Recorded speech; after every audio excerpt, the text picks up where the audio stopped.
弟兄姐妹早安。 Selamat pagi Bapak Ibu sekalian. 开始前，我们还是来祷告哈。 Mari kita berdoa dulu sebelum mulai mendengar firman Tuhan. 亲爱的天父，我们再次感谢你， Bapa di surga, kami sekali lagi bersyukur padamu. 因为主啊，每一次我们听见你的圣道，都是出于你的怜悯。 Karena Tuhan, setiap kali kami dapat mendengar firman-Mu itu hanya karena belas kasihan-Mu.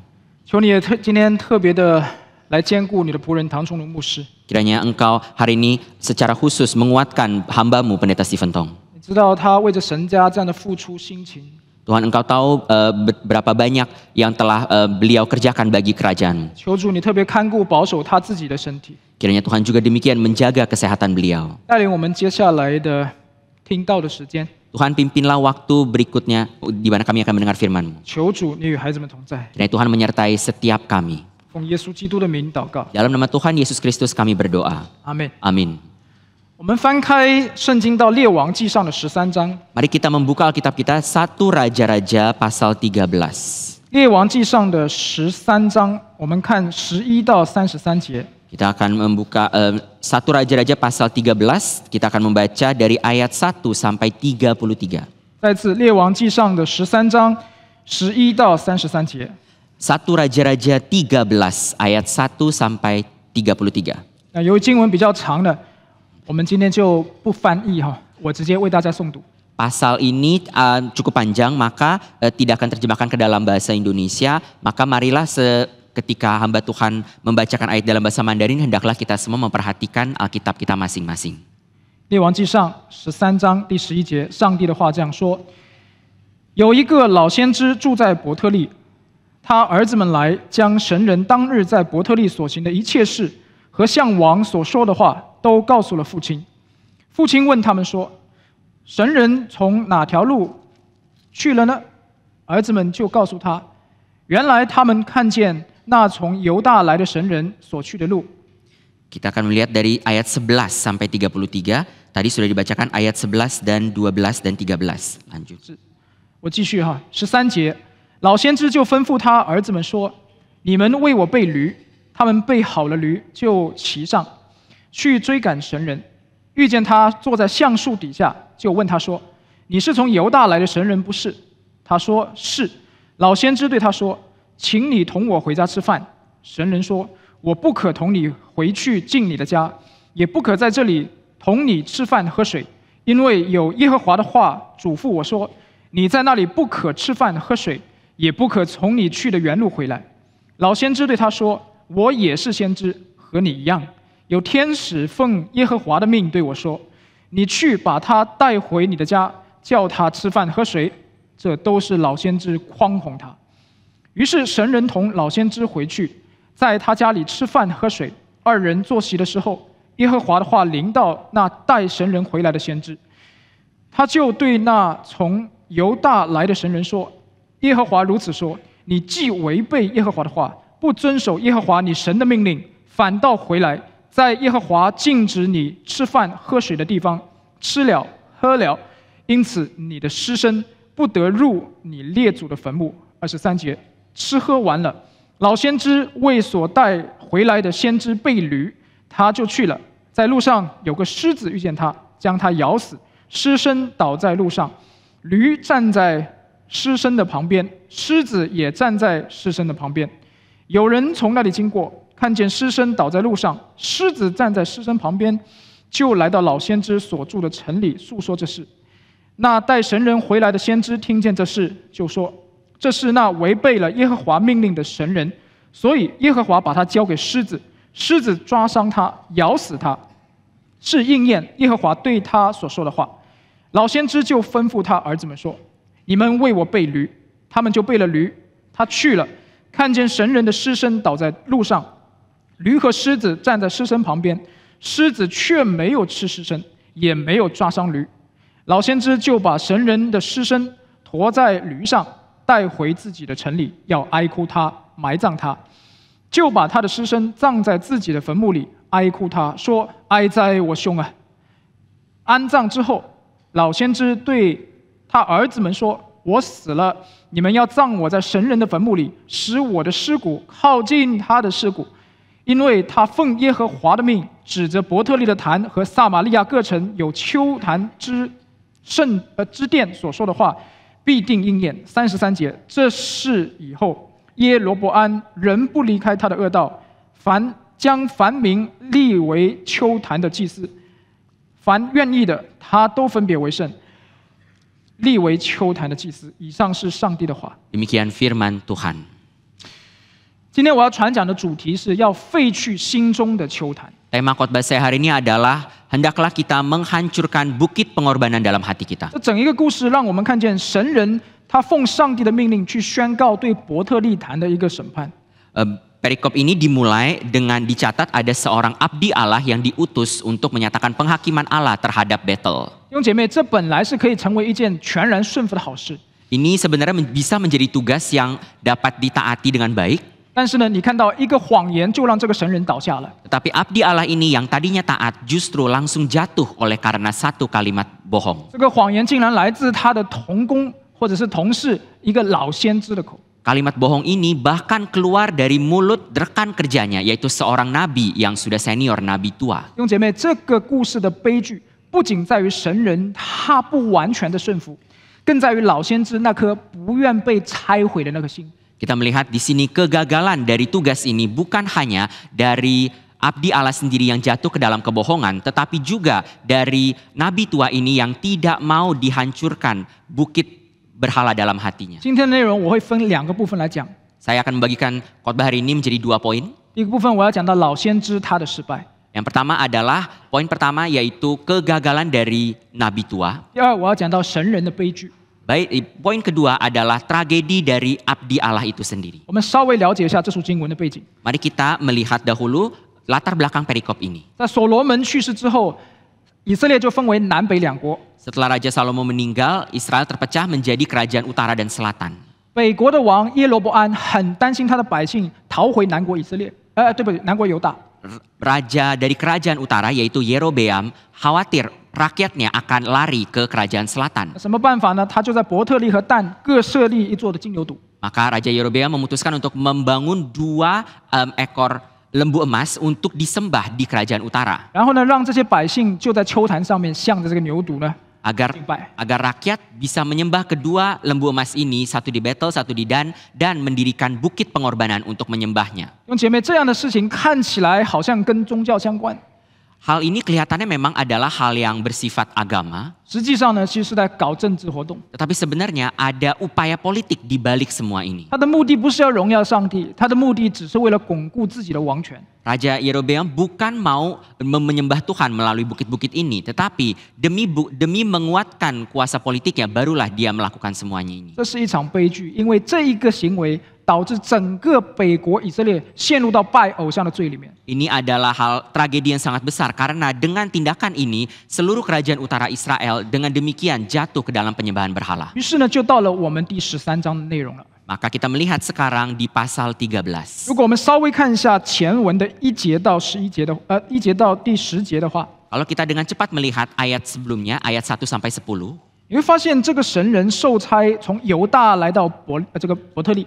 kita melihat ada seorang abdi Allah yang diutus dari selatan pergi ke utara ke Betel. 他是来宣告耶和华的审判的， Abdi Allah ini diutus untuk menyatakan penghakiman Tuhan kepada penyembahan berhala. 并且呢行了一件神迹，这个耶罗伯安的手就这个叫什么消灭了，然后呢这个坛呢也毁坏了。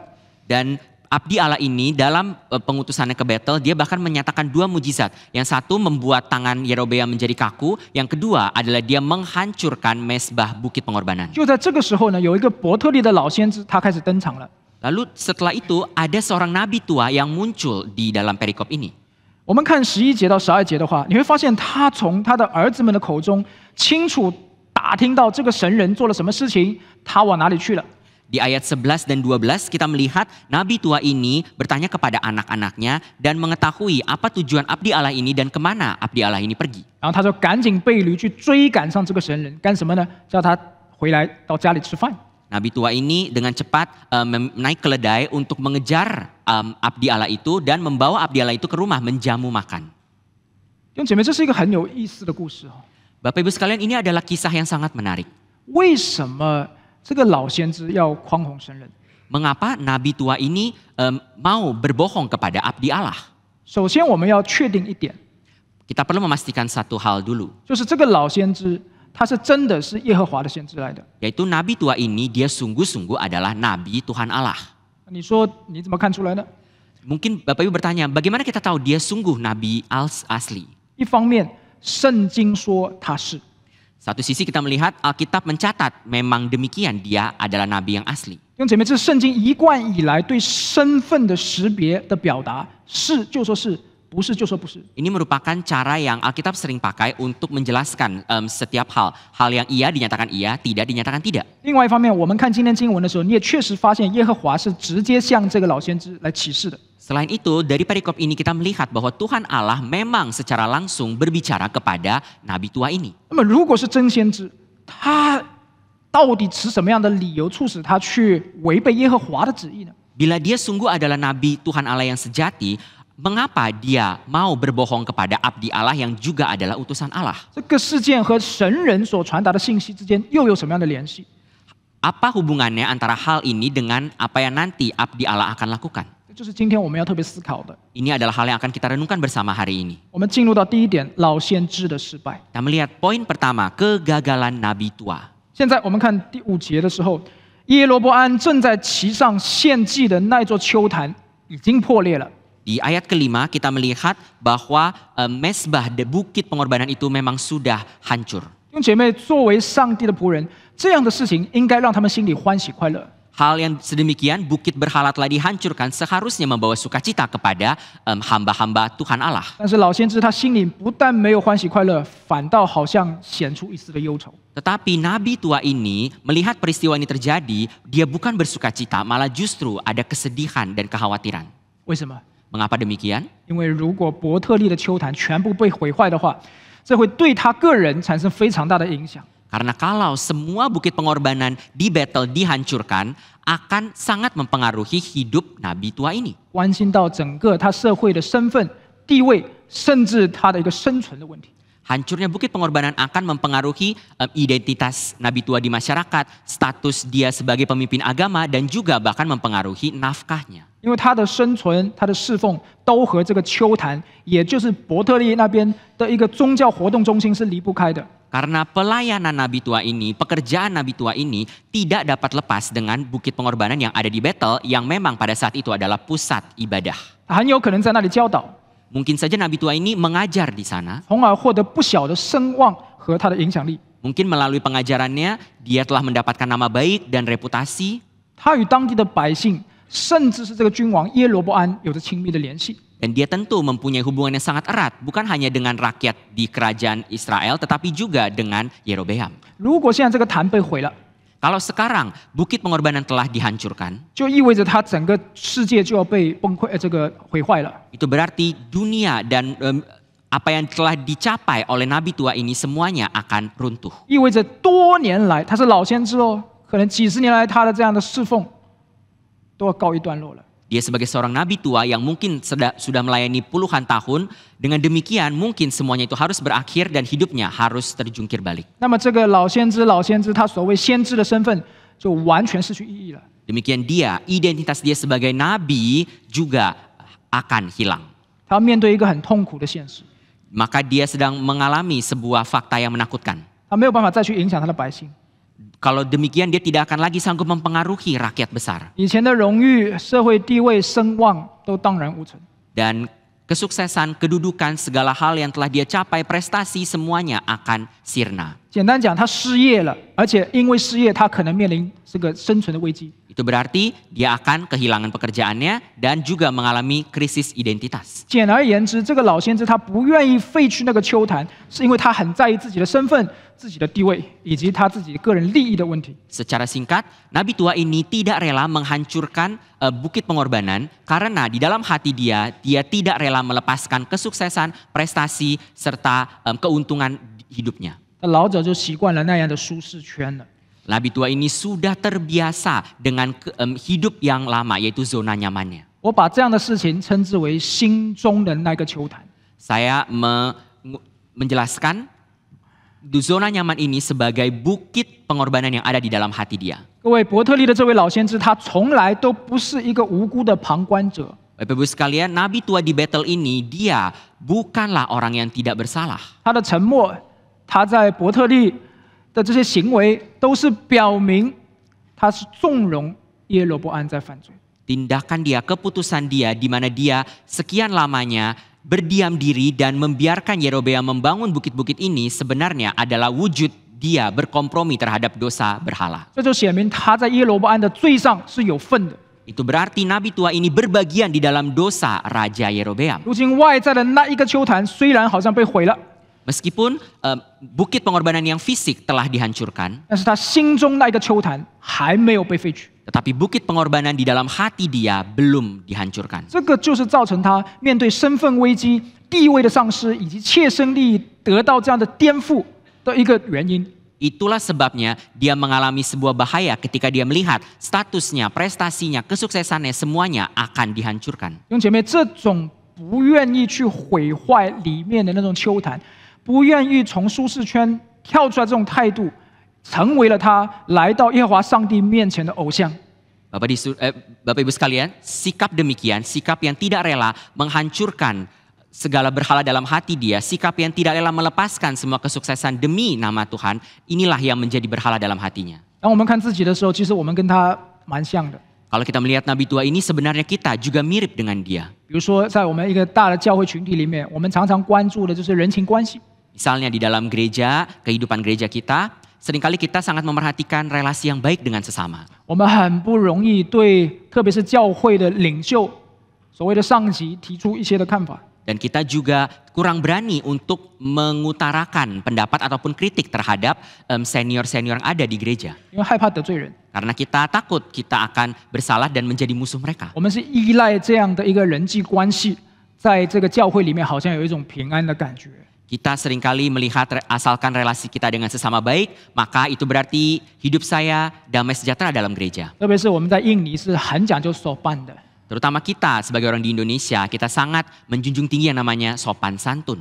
有一次，唐牧师讲错一个地方， Suatu hari, Pendeta Stephen Tong ketika berkhotbah mengucapkan detil yang salah. 他也是罪人，每个人都会有错的地方。 Tentu beliau juga adalah orang berdosa dan setiap orang punya kelemahan, 然后呢 bisa salah. 然后呢，有一位当时刚刚来到神学院低年级的学生发现这个错误， Lalu ada seorang mahasiswa STT yang baru masuk, dia mendengar ada kesalahan dalam khotbah Pendeta Patong.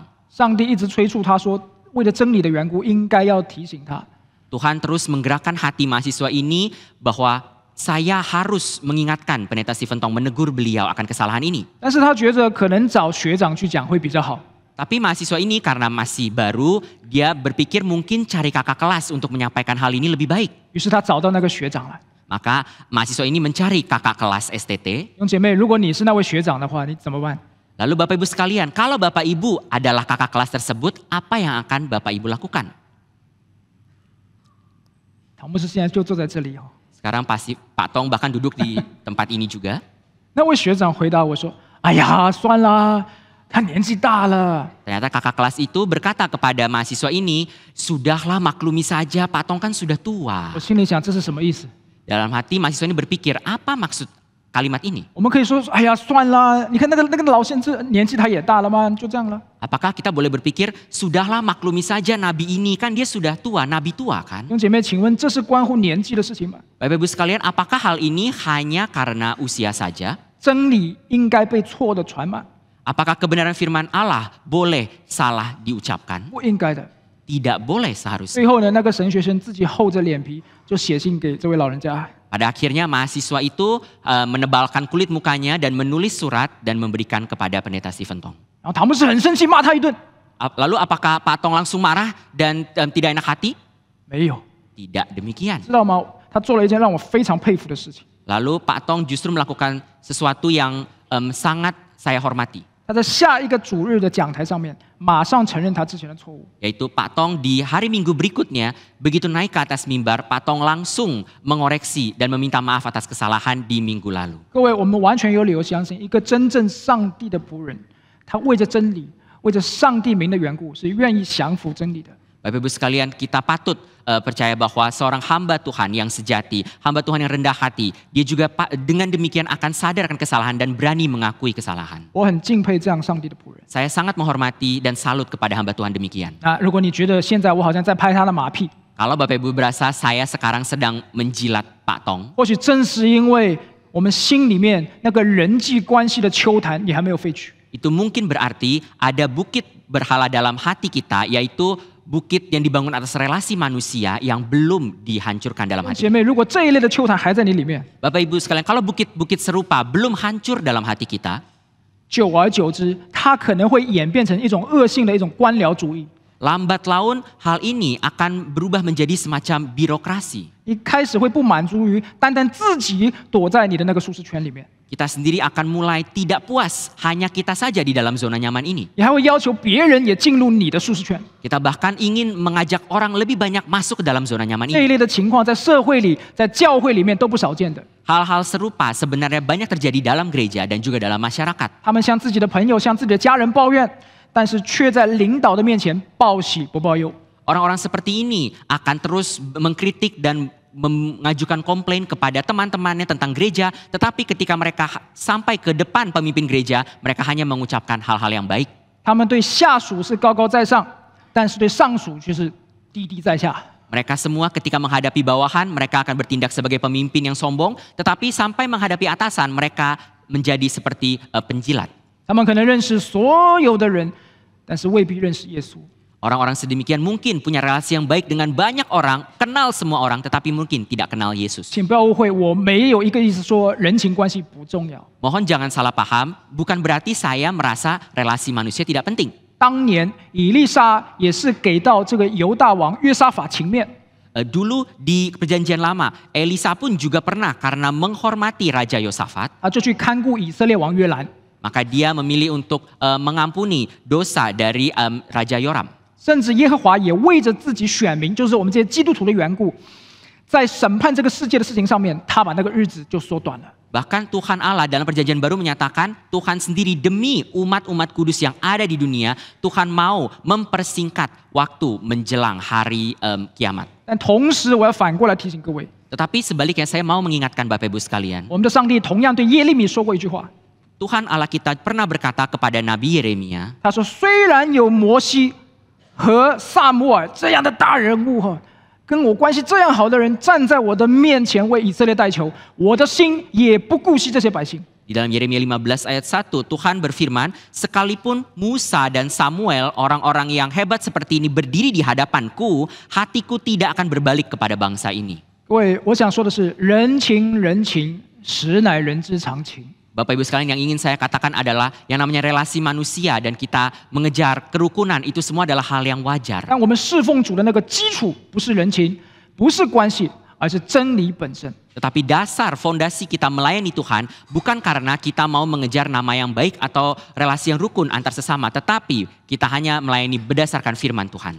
在古代的以色列，丘坛是人们在山上或者是在一个高地建造非正式的一个祭坛，它起先确实是用来敬拜上帝的。 Di dalam perjanjian lama, yang namanya Bukit Pengorbanan pada awalnya dibangun sebelum adanya Bait Suci. Bukit-bukit ini dibangun ada di atas gunung dan biasanya memang dipakai untuk penyembahan kepada Tuhan Allah. 但是后来呢，常常被用来祭拜这些的祭祀，对不起，偶像。 Tetapi di kemudian hari banyak Bukit Pengorbanan ini justru dipakai untuk menyembah berhala. 那虽然有的时候出于好意， Meskipun ada waktunya Bukit Pengorbanan ini dipakai dengan motivasi yang baik, 但是它在以色列历史中间，在圣殿被建立之后，其实就已经规定要在指定的地点，就是耶路撒冷敬拜。 tetapi setelah Bait Suci dibangun, sebenarnya sudah ada perintah yaitu semua umat Israel hanya boleh menyembah Tuhan Allah di Yerusalem di Bait Suci. 所以这个丘坛它是含有一个属灵意义的， Maka bukit-bukit pengorbanan ini memang mempunyai makna rohani. 它不是完全符合上帝的心意， 也 它也不是完全不符合上帝的心意。 Bukit-bukit pengorbanan ini bukan sepenuhnya tidak berkenan kepada Tuhan, tapi juga bukan sepenuhnya berkenan kepada Tuhan. 它乃是偏离上帝真理的一切敬拜方式和生活习惯。 Bukit pengorbanan ini sebenarnya melambangkan segala kebiasaan hidup dan sikap yang sebenarnya berpaling dari perintah Tuhan Allah. 这种参半的真理，弟兄姐妹，你千万要小心，不可以向他低头的。 Hendaklah kita berhati-hati juga dalam menghadapi kebenaran yang kelihatannya kebenaran tapi sebenarnya hanya setengah separuh kebenaran saja. 否则我们很有可能会跟老先知一样。 Bila kita kompromi terhadap hal ini, maka kita mungkin menjadi seperti nabi tua ini. 明知神人的预言是真的，也知道秋坛是错的，却不将它毁坏，反倒呢，好像要去接待神人呀，可能是搞一搞关系啊。然后呢，我们看后面经文31节的时候，他都甚至要求我要跟他埋葬在一起。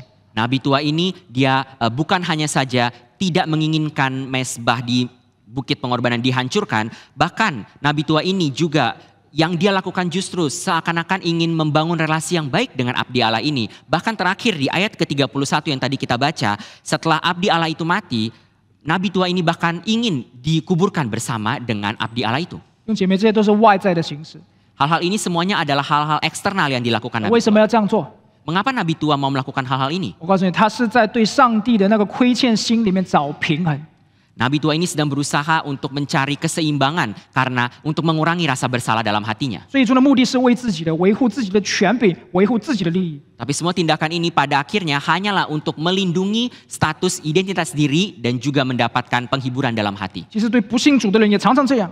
Sebenarnya orang-orang yang tidak percaya juga sering 有的 demikian. 人做了坏事，受到良心的控告，他就专门做一些好事，好像找那个平衡。 Ada orang yang tidak percaya Tuhan, mereka setelah melakukan kejahatan, hati mereka tidak nyaman, maka mereka berusaha melakukan kebaikan untuk mencari penghiburan. 有的人生前对已经死去的人有亏欠，然后死后呢，只有一定要烧东西给他们，找那个平衡。 Ada orang yang merasa bersalah terhadap orang yang sudah meninggal, maka mereka akan terus-menerus mencari cara untuk membakar sesuatu demi orang yang sudah meninggal. 那根本上这一类的行为是教鬼和他建立关系。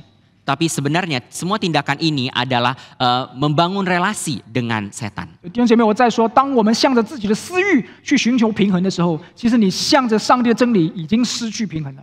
Maka Bapak Ibu sekalian, ketika kita sedang berusaha mengejar keseimbangan dan penghiburan diri terhadap hawa nafsu kita, sebenarnya relasi kita dengan Tuhan sudah tidaklah seimbang. 老先知的行为诚然是在建立他自己心中的那一个秋坛。 Sikap Nabi tua ini sebenarnya hanya demi menjaga bukit pengorbanan berhala yang ada dalam hati dia. 因为他只想很惬意、很舒服的躲在自己的这个舒适圈里面。 Yaitu adalah zona nyamannya yang dia jadikan sebagai berhalanya. Dia hanya ingin tetap tinggal di dalam zona 他 nyamannya. 不愿拆毁里面那个老我， Dia tidak rela menghancurkan diri dia yang lama. 这个就是先知的失败。 Ini adalah kegagalan Nabi 他 tua. 的失败提醒我们， Kegagalannya mengingatkan kita, 侍奉的资格越老未必是越好的。 yaitu seseorang semakin tua belum tentu berarti hasil dan kuasa pelayanannya akan juga meningkat. 弟兄姐妹，我们不要去依赖这些环境， Bapak Ibu sekalian, janganlah kita bersandar kepada hal-hal eksternal. 也不需要去维护自己什么的身份， Janganlah kita juga terpaku pada reputasi identitas kita. 更不要因此向罪妥协了。 Dan janganlah juga kita berkompromi terhadap 否 dosa. 则这些事情都将成为拦阻我们到上帝面前的偶像。 Bila tidak, hal-hal ini dapat menjadi berhala yang menghalangi kita datang ke hadapan Tuhan. 今天我们每一个人必须要审查自己的内心， Mari kita hari ini setiap orang menelidiki hati kita. 找出那些看似与我们的信仰核心没有相关的事情，却实则上是引诱我们偏离正道的那个里面的球坛。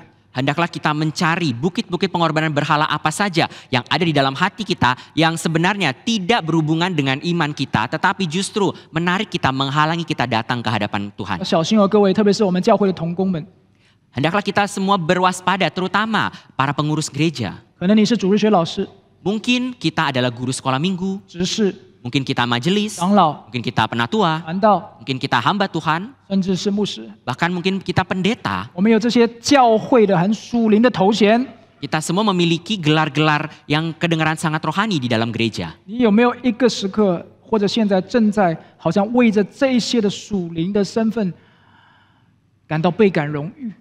Apakah kita saat ini merasa kagum dan merasa bangga terhadap diri kita oleh karena kita memiliki gelar-gelar ini? 甚至到一个极端的位置，变成沾沾自喜。 Atau mungkin sampai ke ekstrim kita merasa sangat-sangat puas dengan diri kita, dengan kerohanian kita karena gelar-gelar ini. 我们不但看重这些，很有可能我们已经习惯了多年以来通过事工的规模、人数的增长，我没说这些是错的。我们通过这些来定义自己的属灵价值。Apakah kita sudah merasa sangat puas dan bahkan meninggikan gelar-gelar ini, dan bahkan juga mungkin kita sampai memakai kesuksesan dalam pelayanan, skala pelayanan yang meningkat, semua hasil pelayanan ini untuk mendefinisikan siapa diri kita di hadapan 如 Tuhan. 果是这样的话，那么如果事工出问题， Tentu hal-hal ini memang tidak salah, hal ini memang baik, tetapi kalau kita memakai hal-hal ini untuk mendefinisikan diri kita, ketika suatu hari pelayanan kita gagal, 我们就会陷入到对自己上帝赐给你的那个身份、那个属灵身份的认同的危机里面。 pada saat itu kita akan masuk ke dalam krisis identitas. Kita akan meragukan siapa diri kita sebenarnya di hadapan Tuhan. 你可能会开始过分的自责、 Mungkin pada saat itu kita akan terus-menerus merasa bersalah 气馁， dan juga putus asa, 甚至开始怀疑上帝对你侍奉的呼召， dan bahkan mulai meragukan panggilan Tuhan kepada kita dalam pelayanan. 这也是秋坛要毁坏的。 Ini juga adalah bukit pengorbanan yang harus kita hancurkan dalam hati kita. 姐妹，当上帝介入要毁坏我们这一类的秋坛的时候， Ya Tuhan, Bapak Ibu sekalian, ketika Tuhan hendak menghancurkan bukit pengorbanan di dalam hati 就 kita, 开始开启你的保护机制， pada saat ini kita akan mulai melindungi diri. 开始抵挡上帝， Kita mulai menentang Tuhan. 甚至因此精神开始出现崩溃。 Dan bahkan kita mulai masuk ke dalam keputusasaan. 因为为什么？因为你感觉到有人，你才不管是谁，你感觉到有人或者有力量要否定你的身份。 Mengapa demikian? Karena kita merasakan status kita, kesuksesan kita mulai diganggu orang dan kita berasa tidak nyaman, maka kita menolak 弟 mereka. 兄姐妹，如果你有这样的想法，要打碎它，因为这个就是我们的偶像。 Niat-niat pikiran sikap seperti ini adalah berhala, kita patut menghancurkannya. 现在弟兄姐妹、同工们， Bapak Ibu, rekan-rekan sekalian, 我们一定不可以重蹈老先知的覆辙， hendaklah kita tidak mengulangi kesalahan Nabi tua ini. 姜越老未必越辣。 Dalam bahasa Mandarin ada sebutan jahe makin tua akan makin pedas. Tetapi sebenarnya bagi manusia itu belum tentu hal yang benar. 它可能还会发霉的。 Seseorang yang makin tua belum tentu makin benar, bahkan mungkin makin salah. 如果我们不是心存敬畏的侍奉， Kalau kita tidak melayani dengan hati yang takut akan Tuhan. 我们只在乎维护自己的身份、自己的权柄的话， Kalau kita hanya peduli terhadap identitas kita dan kuasa kita untuk dijaga, 我们的侍奉一定越久越愚昧，一定越久越固执，甚至会迷失自己。 pelayanan kita akan makin lama, makin bebal, makin keras kepala, dan pada akhirnya kita sendiri akan hilang di dalamnya. 扫罗就是典型的例子。 Saul juga adalah contoh yang sangat tepat. 撒母耳对他说：“如今耶和华使以色列国与你断绝了，将这国赐予比你更好的人。”记载在撒母耳记上的15章28节、30节。 1 Samuel 15 ayat 28 mencatat Samuel berkata kepada Saul, Tuhan telah mengoyakkan jabatan raja darimu dan hari ini telah memberikannya kepada orang lain yang lebih baik darimu. 如果你听到上帝对你这样讲，你是一个服侍主的人的话，你有什么感受？ Kalau Bapak Ibu sebagai orang yang melayani Tuhan, suatu hari mendengar firman Tuhan berkata demikian, pekerjaan kita diambil dari kita, apa yang menjadi perasaan kita? 扫罗说：“我有罪了。” Saul berkata, aku telah berdosa. 好像是在认错，对不对？ Terdengar sedang mengakui dosanya, bukan? 那他有没有改呢？ Tetapi apakah Saul sungguh bertobat? 没有，他接下来说：“他虽然如此， Saul tidak bertobat karena kalimat berikutnya Saul berkata, meskipun demikian, 求你在我百姓、这些长老以及以色列面前抬举我。” Samuel, tunjukkanlah hormatmu kepadaku sekarang di depan para tua-tua bangsaku. 啊，撒母耳，你就同我回去吧，我好敬拜你的上帝。 Lalu Samuel, tunjukkanlah hormat padaku dan marilah kita pulang bersama, aku akan menyembah Tuhan Allahmu. 百姓是他的，上帝是别人的。 Dalam jawaban ini Saul berkata, bangsa-bangsaku, tua-tuaku itu semua adalah milikku. 因为如果百姓是他的，这些百姓抬举他，他就会很舒服的。 Dan dia mengatakan, tunjukkanlah hormat juga di depan bangsa-bangsaku karena saya memang butuh hormat ini. 他的舒适圈被抬举惯了。 Itu adalah zona nyaman Saul. Dia sudah terbiasa dihormati bangsa. 哇，弟兄姐妹，扫罗在根本上已经出局了，但是他却一心还想着什么东西？他面子的问题。 Padahal Samuel sudah berkata, hai Saul, kamu sudah dibuang. Tetapi Saul pada saat ini masih saja hanya mementingkan mukanya saja. 我们是这样的人吗，弟兄姐妹？ Bapak Ibu, apakah kita juga orang yang demikian? 我觉得从扫罗的事情来看，真的很可怜哦。 Saya sungguh merasa apa yang Saul alami adalah hal yang sangat menyedihkan. 这个老先知也是一样， Begitu pula nabi tua ini. 就上帝其实或许是可以要使用他，但是呢，在他心里面，他其实是利用上帝达成自己里面很想要、很舒服的那个东西。 Sebenarnya Tuhan Allah bisa memakai nabi tua ini, tetapi bukit pengorbanan berhala dalam hati nabi tua ini membuat dia berasa sangat nyaman dan dia tidak rela keluar dari zona nyaman. 老先知的部分我就暂且讲到这里，接下来我讲神人他的悲剧。 Demikian poin untuk nabi tua ini. Berikutnya mari kita masuk ke poin kedua, yaitu tentang kegagalan abdi Allah. 不单老先知，除了他以外，神人心中也有他的秋坛。 Bukan hanya nabi tua ini, kita sekarang akan melihat abdi Allah ini juga mempunyai bukit pengorbanan berhala dalam hatinya. 他的秋坛是什么？ Apa yang menjadi bukit 就 pengorbanan 是 dalam 他 hati? 侍奉的经验。 Abdi Allah ini menjadikan pengalaman sebagai bukit berhalanya. 所以，当我们看第9节的时候，你会发现耶和华已经明明下令说，不可在伯特利吃饭喝水，也不可从你去的原路回来。 Di ayat ke-9, Tuhan Allah sudah berkata dengan jelas, jangan makan roti atau minum air dan jangan kembali melalui jalan yang kau tempuh itu. 够清楚吧，弟兄姐妹？ Saya rasa perintah Tuhan Allah ini sudah sangat jelas. 但是他却因着老先知这个同行的一句话就跌倒了。 Tapi abdi Allah ini sudah jelas perintah Tuhan, tetapi setelah mendengar satu kalimat bohong dari nabi tua, abdi Allah ini langsung terjatuh. 其实呢，这个神人他是一开始的时候是有拒绝邀请的， Abdi Allah ini pada awalnya menolak undangan jamuan dari nabi tua. 但是他最终还是妥协了。 Tetapi abdi Allah ini terakhir masih saja 这 kompromi. 个让我想起假先知，也就是皮陀的那个术士巴兰。 Hal ini mengingatkan kepada saya tentang seorang ahli sihir di perjanjian lama yang bernama Bileam. 上帝清楚吩咐他，你不可以同巴勒同去， Tuhan Allah sudah berkata dengan jelas, jangan kamu pergi dengan Balak. 你不可以咒诅以色列民的。 Jangan juga kamu mengutuk bangsa Israel. 起先呢，他也和这个老先知一样，以上帝的话呢，就拒绝这个巴勒的邀请。 Bileam pada awalnya sama seperti abdi Allah ini, dia menolak undangan dari Balak. 但最终在利诱之下，他还是违背主的旨意。 Tapi Bileam pada akhirnya tetap kompromi karena ada godaan secara finansial. 类似的事情也发生在伊甸园中间。 Bahkan hal yang serupa juga terjadi di Taman Eden. 亚当和夏娃曾经被严重警告，如果你吃这个善恶果子，你吃的日子必定要死。 Adam dan Hawa sudah pernah diberikan perintah yang jelas juga. Di hari kamu makan buah ini, kamu akan mati. 虽然他们也曾用这个上帝的话抵挡魔鬼， Adam dan Hawa pada awalnya juga memakai firman Tuhan, mencoba menolak godaan 但是在 setan. 权力的引诱之下，他们违背了，然后吃了这个果子。 Tapi Adam dan Hawa justru tidak tahan terhadap godaan kuasa, maka mereka akhirnya jatuh di dalam dosa. 弟兄姐妹，以上3个例子都是显明他们只用经验来侍奉。 Bapak Ibu sekalian, 3 contoh ini menyatakan bahwa semua kesalahan ini disebabkan oleh karena mengandalkan pengalaman sebagai berhala. 鼻祖是用将来还没有看见的经验的揣摩来侍奉主。 Leluhur kita Adam dan Hawa, mereka oleh karena mereka melihat sebuah pengalaman yang belum mereka alami, yang akan terjadi di masa depan, mereka mengandalkan pengalaman ini, akhirnya mereka jatuh. 巴兰是因着现在眼前看见的这些经验而跌倒的。 Bileam, dia terjatuh karena dia melihat pengalaman yang sedang terjadi pada saat itu, yaitu godaan 神 finansial. 人却是因为过去已经发生的这些经验而跌倒。 Tetapi abdi Allah di dalam perikop ini, dia terjatuh berdosa karena pengalaman dia di masa 这 lampau. 3者里面属于最后一个，也就是过去的经验是最难被意识到的。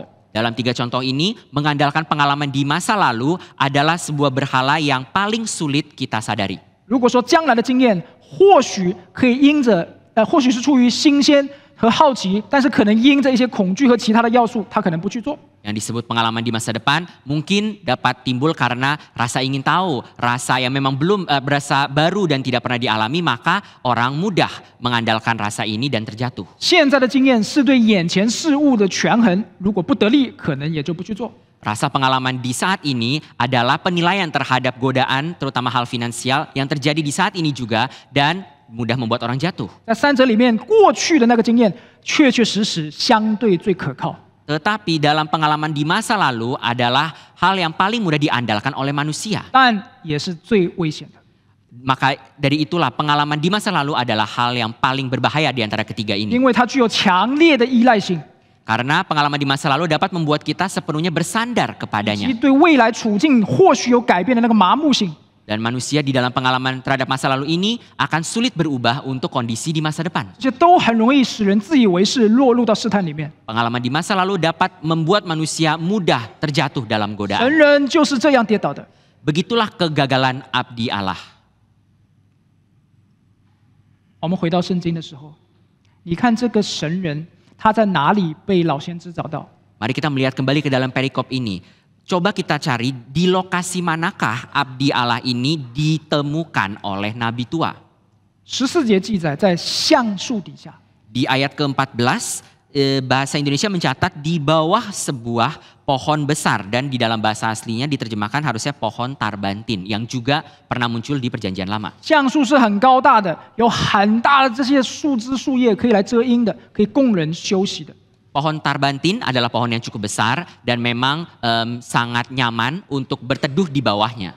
亚伯拉罕就曾经在橡树底下休息。 Abraham dicatat pernah beristirahat di bawah pohon tarbantin. 然后我们看现在是什么情况呢？就是这个神人要从伯特利回到犹大， Sekarang mari kita melihat yaitu ketika abdi Allah ini sudah menyelesaikan tugasnya dan mau kembali dari Betel ke Yehuda. 直线距离差不多16公里， Jarak antara Betel dan Yehuda sekitar 16 km. 但是他不能从原路的这个大路返回，可能绕路差不多到20公里。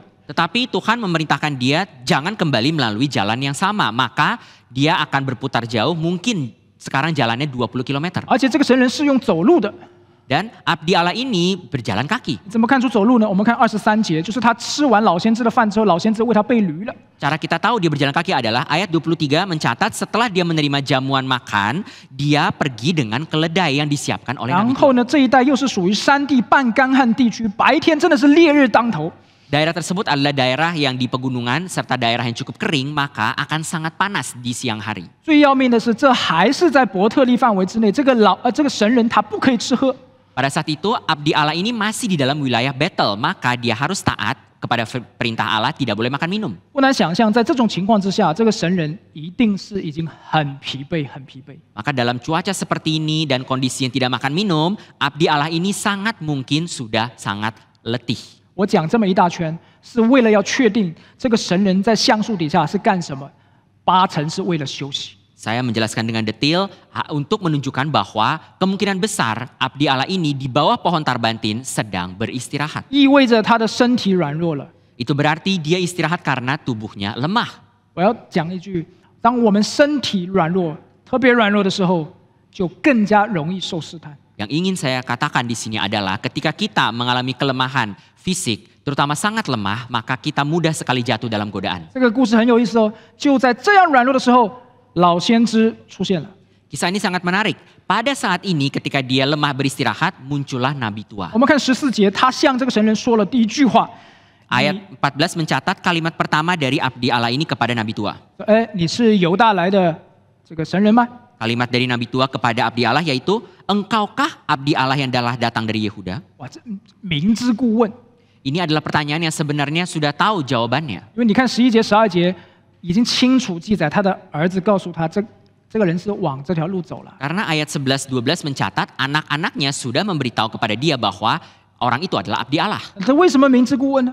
Mengapa di ayat ini justru nabi tua sengaja bertanya lagi? 你以为诓哄别人那么容易？ Bapak Ibu sekalian jangan mengira berbohong itu hal yang mudah. 一定要有一些套路的。 Berbohong, menipu manusia itu perlu strategi. 如果从心理学上来看的话，这个称之为社会认同，以及它标签化它。 Kalau kita melihat dari segi psikologi, apa yang sedang dilakukan oleh nabi tua ini adalah sebuah proses untuk mendapatkan kepercayaan dan memberikan keyakinan kepada abdi Allah. 他先指出神人的身份，为了让他有一种好像被看见、被承认的感觉。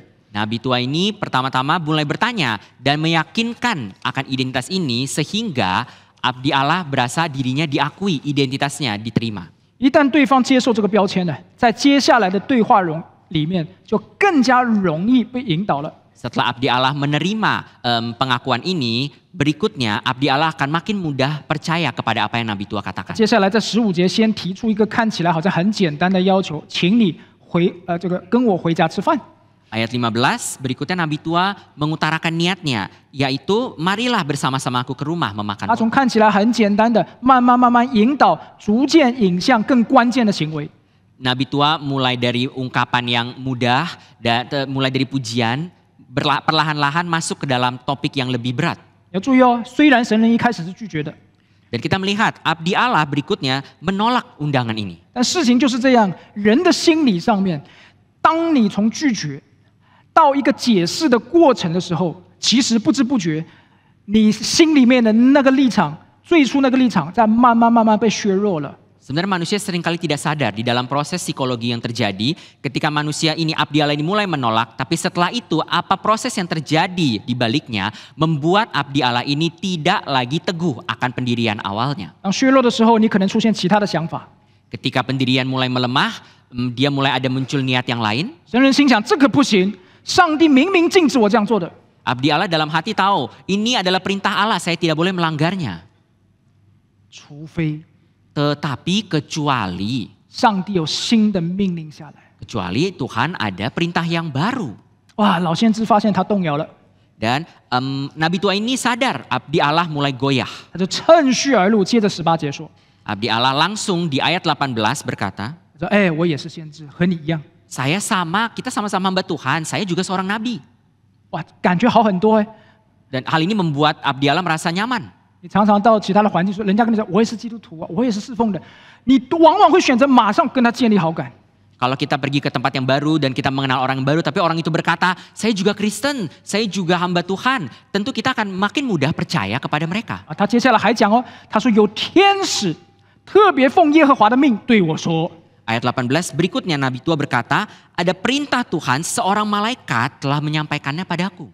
人呢很奇怪的哈，我们往往会很容易或者更加容易去顺服那种看起来很高级、看起来又很新鲜的这样的一个权威。 Manusia memang sangat aneh, yaitu manusia condong mudah tunduk kepada sosok-sosok yang kelihatannya mempunyai otoritas, mempunyai kuasa yang lebih tinggi dari kita. 但是这个权威呢，可能是虚假的。 Tapi otoritas mereka mungkin palsu.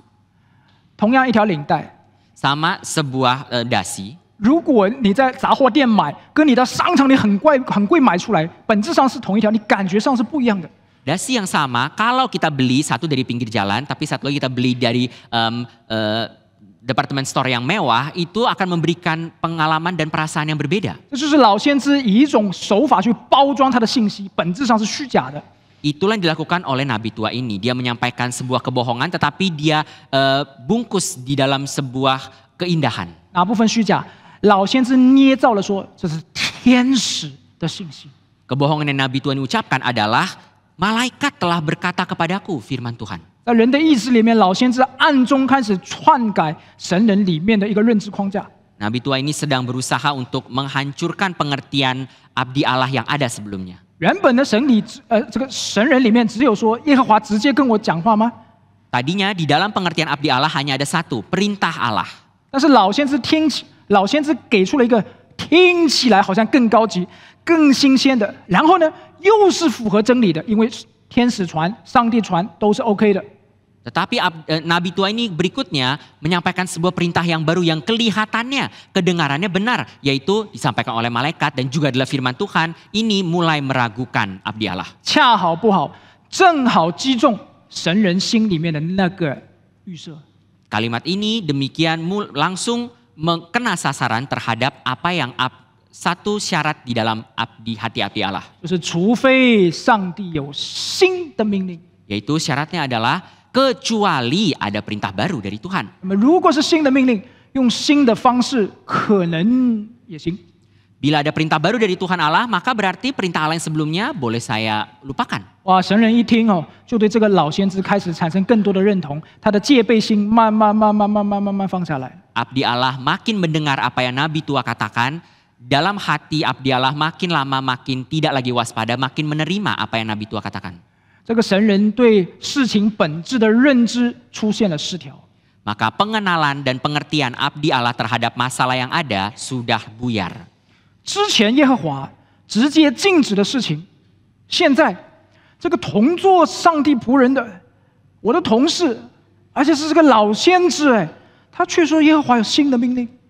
Perintah dan larangan dari Tuhan Allah yang sudah sangat jelas disampaikan kepada abdi Allah sekarang mulai buyar karena abdi Allah ini mulai percaya bahwa nabi tua yang ada di hadapan saya yang lebih senior ini memberitakan perintah yang baru. 到此呢，有的听众可能已经听得不耐烦了， Mungkin pada saat ini banyak di antara kita yang sudah tidak sanggup lagi menahan diri. 特别是可能有神学装备的学生们。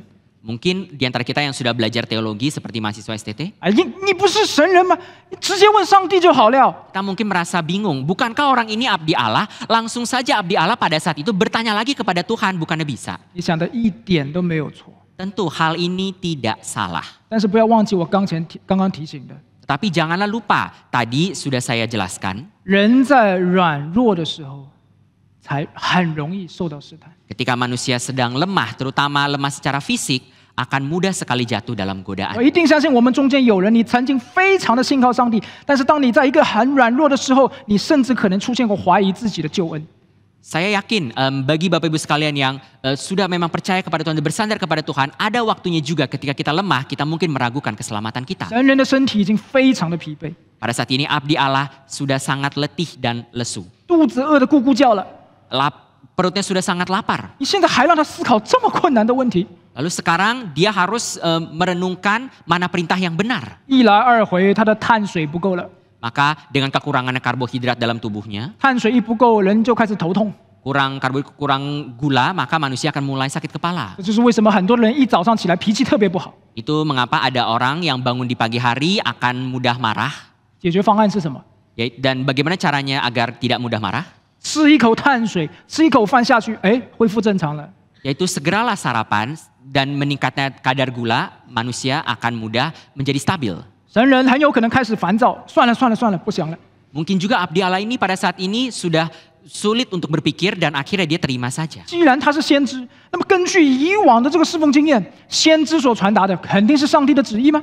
Dia berpikir, toh ini adalah nabi tua. Dan yang namanya nabi, menurut pengalaman saya, nabi itu memang menyampaikan perintah isi hati Tuhan. 况且他一大把年纪，又实实在在的关心我肚子饿的需要，一定是位非常好的牧者。 Apalagi nabi ini nabi tua yang senior. Dan bahkan nabi ini peduli dengan kebutuhan jasmani saya. Dia peduli dengan saya. 走了走了，吃饭去， Sudahlah, dia pasti benar. Saya ikutlah ke 因 rumahnya. 为是上帝新的命令嘛。 Karena ini adalah perintah Tuhan Allah yang baru, bukan? 这一座惊艳的秋坛就这样被建立起来了。 Maka bukit berhala yang ada dalam hati dia dibangun berdasarkan pengalamannya. 各位，我们要小心， Hendaklah kita waspada Bapak Ibu sekalian. 可能越习惯以经验去侍奉的人， Mungkin kita yang makin terbiasa untuk melayani berdasarkan pengalaman, 往往显出他在经验上面某一个地方的不足。 kita justru mungkin menyatakan ada pengalaman yang justru kita kurang. 有一次我到山上，的时候，看见有一个小店，里面 Suatu hari ketika saya memanjat gunung, lalu melihat ada warung kecil di gunung 我 itu, 呢想给他传福音。 saya ingin menginjili orang itu. 那个时候不会讲印尼文， Pada saat itu bahasa Indonesia saya sangat jelek, 然后赶紧拉这个会讲印尼文的翻译上来。 lalu saya langsung mengajak seseorang penerjemah untuk membantu saya. 我讲到耶稣的时候， Lalu saya mulai menginjili sampai ketika saya mengucapkan tentang Yesus, 哇，他不讲话了， orang ini langsung tidak berbicara. 翻译员不讲话了。 Penerjemah saya langsung tidak lagi bicara. 他说：“我比你更懂这个事情。 Penerjemah ini berkata, saya lebih berpengalaman dalam hal ini dari kamu. 我以前是在专业的向这个群体传福音的机构里面毕业出来的。 Penerjemah berkata, dulu saya bahkan dibentuk dan dilatih di dalam instansi yang sepenuhnya berfokus pada penginjilan terhadap orang luar. 拦阻上帝的工作。 Maka penerjemah ini justru menghalangi Injil yang mau saya beritakan. 不要误会，不是这位翻译， Jangan salah paham, penerjemahnya bukan yang ini. 这个我可以作证的。他每次上车下车一定会发单张给司机的。他不翻了。OK， 我再讲哈，如果我们看主耶稣的工作的话， Saya lanjut berkhotbah. Kalau kita melihat pekerjaan Tuhan Yesus sendiri, 当三个门徒在非常软弱的时候， ketika 3 muridnya yang sedang lemah, 耶稣没有告诉他们说：“啊，没关系，你们现在身体软弱，你睡吧。反正按照经验来看的话，上帝的旨意是一定会成就的嘛。” ketika Yesus membawa 3 murid ini bersama berdoa di Taman Getsemani dan mereka tertidur, Yesus tidak berkata, sudahlah kalian memang letih, memang kan manusia lemah, ya kalian perlu istirahat, sudah. Toh kalau berdasarkan pengalaman, kehendak Tuhan pasti akan terjadi, kalian tidak berdoa pun juga akan terjadi. 耶稣没有那么做，耶稣乃是叫什么？劝诫他们，你们要警醒。 Yesus tidak berkata demikian. Justru Yesus berkata kepada mereka, waspadalah, berjagalah. 以至于3个门徒中间，其中一个彼得，他在回转之后写下彼得书信，他就这样讲。 Maka salah satu dari ketiga murid ini yaitu Petrus, ketika dia bertobat di kemudian hari di dalam surat 1 Petrus pasal 5 dia mencatat demikian. 他说到：勿要谨守、警醒，因为你们的仇敌魔鬼如同吼叫的狮子，遍地游行，寻找可吞吃的人。 1 Petrus 5 ayat 8, sadarlah dan berjaga-jagalah, lawanmu si iblis berjalan keliling sama seperti singa yang mengaum-aum dan mencari orang yang dapat ditelan. 耶稣自己就是最好的榜样。 Tuhan Yesus adalah teladan kita yang terbaik. 他在旷野禁食40天的时候，和神人一样肚子饿了。 Tuhan Yesus setelah dia berpuasa di padang gurun selama 40 hari juga lapar seperti abdi Allah ini. 试探就来了。 Tapi pada saat itu juga ketika Yesus lemah, datanglah godaan. 和神人不一样的是，耶稣他没有依靠他的经验， Tetapi Tuhan Yesus, dia berbeda dengan abdi Allah ini karena Tuhan Yesus tidak bersandar pada pengalamannya. 你注意哦，他拥有所有侍奉者的经验，因为他是上帝本身。 Kita harus tahu, Tuhan Yesus adalah Tuhan, maka dia mempunyai segala pengalaman dari semua orang yang melayani Tuhan. 连他都没有单单依靠这些经验， Tuhan Yesus pun tidak bersandar kepada pengalaman pelayanannya. 而是单单依靠上帝的话来得胜魔鬼。 Tuhan Yesus hanya sepenuhnya bersandar kepada firman Tuhan untuk menang dari godaan setan. 耶稣成功了， Tuhan Yesus berhasil, 神人失败了。 tapi abdi Allah ini gagal. 各位，我们在这件事情上一定要提醒自己，要废去心中那一个阻挡我们到上帝面前的丘坛。 Bapak Ibu sekalian, hendaklah kita semua terus-menerus mengingatkan diri kita agar kita menghancurkan segala bukit pengorbanan yang ada untuk menghalangi kita datang ke hadapan 就 Tuhan. 是依靠自己这些老的经验的丘坛。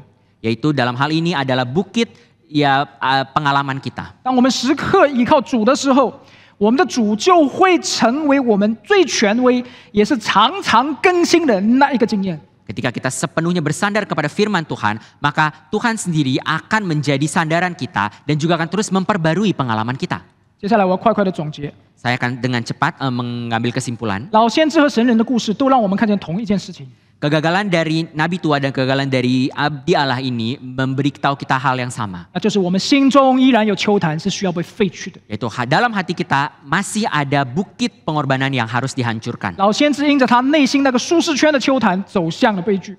Nabi tua ini dia membangun bukit pengorbanan atas zona nyamannya sehingga dia akhirnya jatuh. 他知道什么是对的， Nabi tua ini tahu apa yang benar. 却不愿放弃那个安逸的生活和他尊贵的地位。 Tetapi Nabi tua tidak rela melepaskan zona nyamannya dan tidak rela melepaskan tingkat kedudukan yang tinggi di 他 masyarakat. 宁愿用谎言来维护自己的利益，也不愿意去面对真理的审判。 Nabi tua memilih untuk memakai kebohongan untuk melindungi kenyamanan dirinya. Dia tidak berani menghadapi penghakiman Tuhan. 神人则是因为那座经验的丘坛而失败。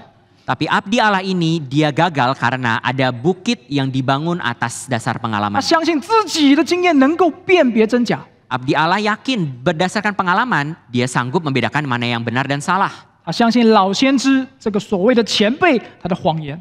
Abdi Allah dengan demikian percaya akan kebohongan yang diucapkan oleh nabi tua yang dia anggap lebih senior. 淡化，甚至忘了只有上帝的话才是真理。 Abdi Allah dengan demikian tidak sadar, lupa bahwa hanya firman Allah saja yang adalah kebenaran. 他凭着过去的经验和拖着疲惫的肉体，选择了妥协。 Abdi Allah mengandalkan pengalamannya di masa lampau dan juga karena pengaruh dari kelemahan fisiknya, dia memilih untuk kompromi. 最终付出了生命的代价。 Pada akhirnya abdi Allah ini pun membayar harga yang tinggi yaitu nyawanya sendiri. 然而， Tetapi 神人的死不是偶然的。 kematian abdi Allah ini bukanlah kebetulan. 你注意到圣经讲，狮子把他咬，在28节，狮子把他咬死了，但是没有吃他的尸体，也没有撕裂那头驴。 Ayat 28 mencatat bahwa abdi Allah ini telah diterkam singa, tetapi keledainya tidak dilukai oleh singa tersebut. 你知不知道这是一件非常不自然的、出于超自然的事情？ Ini adalah hal yang sangat tidak normal, tetapi adalah juga sebenarnya hal yang supranatural. 上帝在后面掌权， Yaitu Tuhan bekerja di dalam peristiwa ini. 上帝故意以这样一种很不自然的方式，让这个神人老先知看见，要为着这个上帝来做见证。Justru Tuhan menyatakan karyanya melalui peristiwa supranatural ini sehingga nanti nabi tua yang datang dapat melihat dan nabi tua seharusnya dapat bersaksi bagi Tuhan Allah. 他要老先知知道，这个神人在根本上是上帝亲手击杀他的。 Tuhan mau menyatakan kepada nabi tua ini bahwa kematian abdi Allah sebenarnya terjadi karena kedaulatan Tuhan. 意味着凡违抗上帝旨意的，一定会得到上帝的审判。 Tuhan ingin menyatakan bahwa barang siapa yang melanggar perintah Tuhan akan mendapatkan penghakiman. 那么那个拜偶像的邱坛，借着上帝的神人所发出的预言，就一定会被应验，就是那个邱坛一定会被摧毁。 Itu berarti apa yang diucapkan oleh abdi Allah sebelumnya, yaitu firman Allah terkait dengan bukit pengorbanan serta mesbahnya semua akan dihancurkan. Semua itu juga pasti akan terjadi sebagaimana abdi Allah ini juga mati karena perintah Allah. 弟兄姐妹，同样意味着一件事情： Hal ini juga menyatakan satu hal lagi Bapak Ibu sekalian. 上帝给了老先知一个悔改的机会，给了他废去他心中邱坛的这样的机会。 Yaitu Tuhan Allah memakai peristiwa supranatural ini untuk memberikan kesempatan kepada nabi tua sehingga dia dapat bertobat dan menghancurkan bukit pengorbanan dalam hatinya. 但是老先知他最终的结局怎么样？ Tetapi apa yang 我们不 menjadi 知道， apa yang menjadi akhir hidup dari nabi tua ini? Alkitab tidak mencatatnya. 我们只知道圣经33节所记载的。 Kita hanya tahu ayat 33 yang dicatat dalam Alkitab. 在这件事以后，耶罗波安没有离开他的恶道。 Sesudah peristiwa ini pun Yerobeam tidak berbalik dari kelakuannya yang jahat. 这个证明，即便有的人亲眼看见神迹，他也未必能够带来他内心的改变。 Itu berarti orang yang sudah melihat mujizat pun belum terjamin akan bertobat. 很多人就跟耶罗波安一样，就像在第6节我们今天读的经文所记载的，他们只想要上帝的恩典，而不要施恩典的上帝。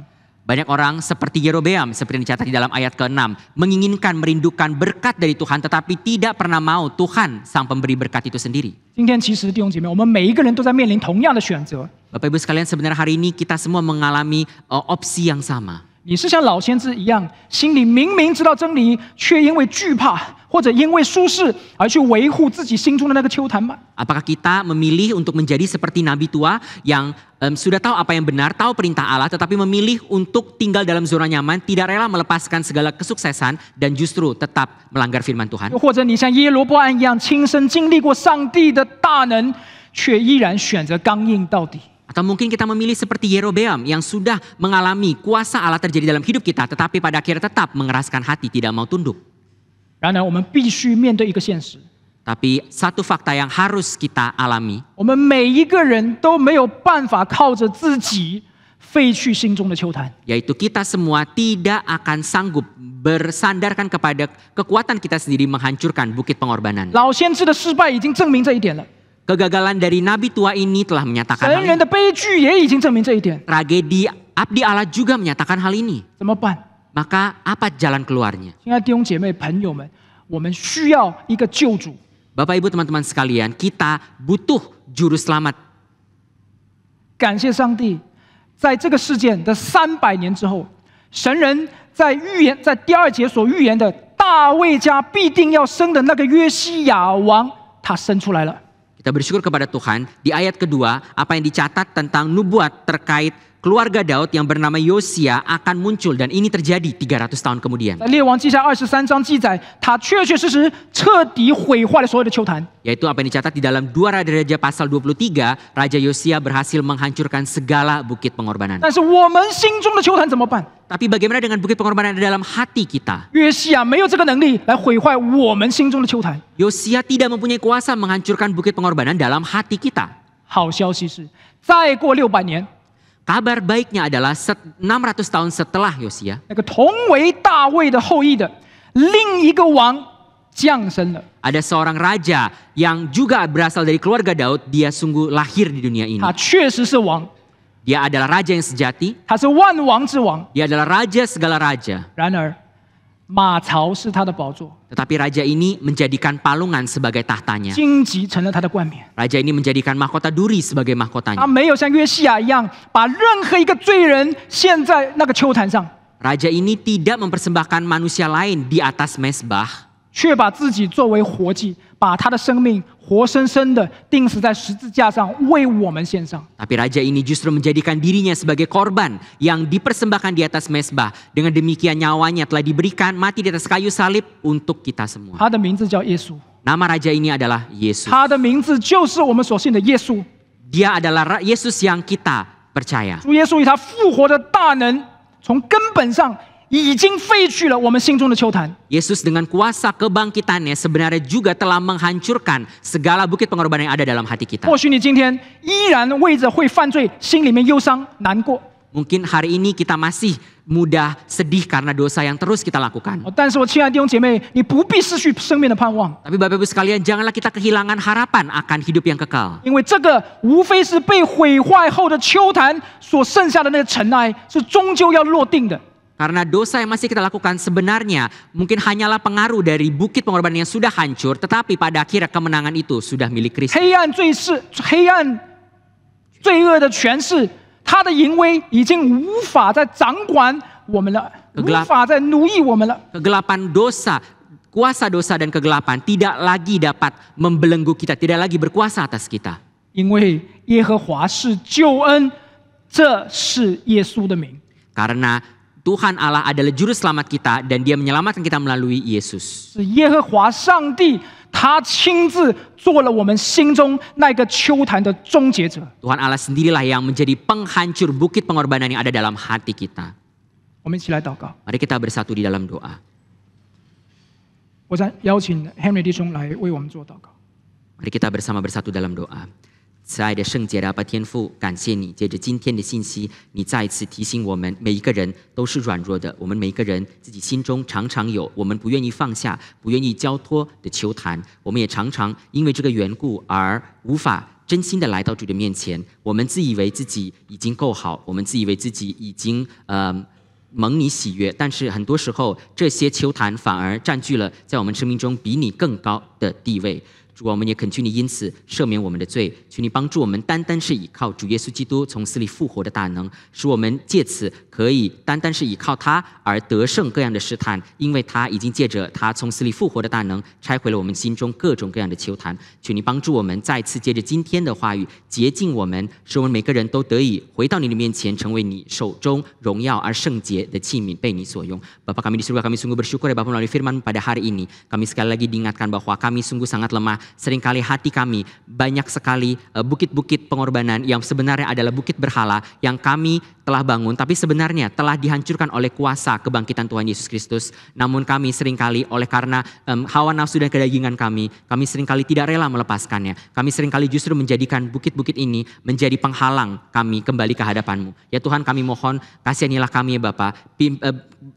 Izinkan kami untuk terus-menerus bertobat dan pimpinlah kami kembali ke hadapan-Mu untuk sepenuhnya bersandar kepada kuasa kebangkitan Yesus Kristus dari kematian. Karena hanya Dialah saja yang dapat menghancurkan kuasa dari belenggu yang ada dalam hati kami, dan sebenarnya kuasa dari bukit-bukit pengorbanan ini pun juga sudah dihancurkannya. Maka dari itu ya Tuhan, tolonglah kami sekali lagi melalui firman pada hari ini untuk dikuduskan dan kembali lagi dengan hati yang sungguh-sungguh mau bertobat kembali ke hadapan-Mu, dan kiranya Engkau mau memakai setiap kami sebagai alat-alat-Mu yang kudus yang berkenan di hadapan-Mu, di dalam tangan-Mu, dan dipakai sesuai dengan rencana-Mu. 我们如此祷告感恩是奉靠我们救主耶稣基督的名， dalam nama Tuhan kami Yesus Kristus kami telah berdoa dan mengucap syukur.